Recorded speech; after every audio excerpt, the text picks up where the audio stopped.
Alright, hi guys. So this is the video on graphing systems of equations.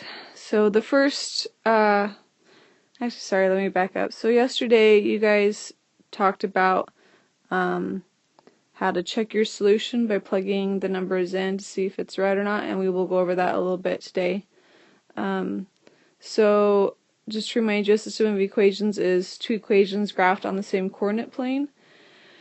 So that's literally what you're doing today, is you're finding where they intersect. So we're just going to graph each equation at a time. So the first one is y equals 2/3 x minus 1.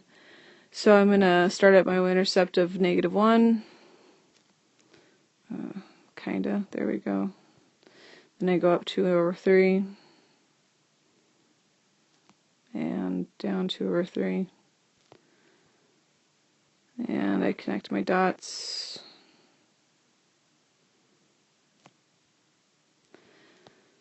Then for the second one, let me change pen. So it starts at 4, and I go down 1/1. And as you can see, as I made the dots, you can see where they crossed. I missed my dots there, but you guys get the point. So right there is the solution. So the solution for this is 3, 1. So over in this other part, to go over checking your solution, you have to plug those coordinates into your equation. So I would do 1 equals 2/3 times 3 minus 1. 2/3 times 3, how I would do this, just remind you guys, is 2/3 times 3/1. I multiply the tops and then I multiply the bottoms, so I get 6/3, which is 2.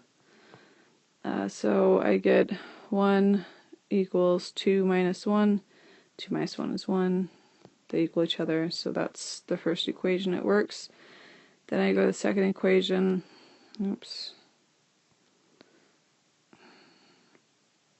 And so I got 1 equals -1 times 3 plus 4. I get -3 plus 4, which is 1 equals 1. So that one works. Okay. So then this last one, so these are in standard form. So some of you, this is something you need to have practice on, especially if you weren't in my class last semester. So the easiest way to graph these is by finding the x and y intercepts.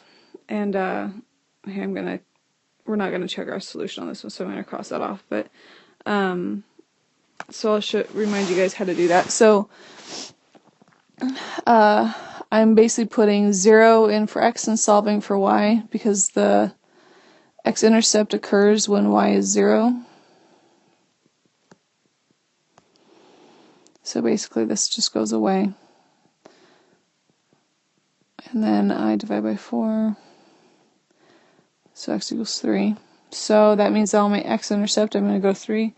I'm going to draw a dot. And then I do that again. So basically what happens, and the reason I call it the cover-up method, is I can just go up to my equation here, and I can just cover up, this time the 4x, just kind of make that go away. You guys see where my red dot's at? So that goes away. So I basically just have 6y equals 12. So I divide by 6, and y equals 2. So that is my y-intercept.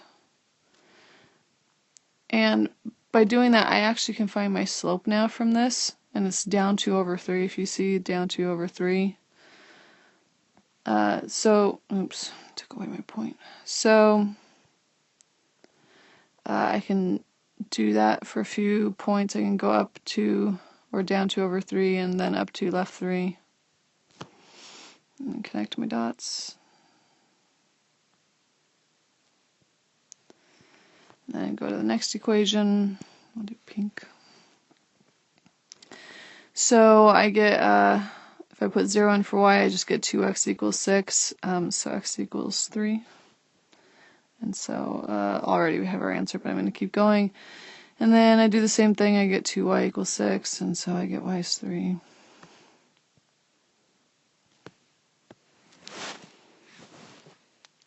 And so the solution to this one is 3, 0. Okay, so that's it. You're just graphing them. You're finding where they cross, and that's the answer.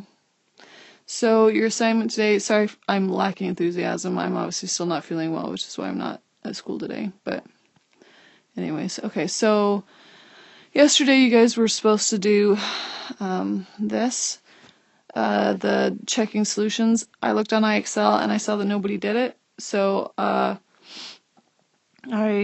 am assuming you guys just took time doing the other stuff that I assigned, and that's fine. But so I would like you to go back and still do that.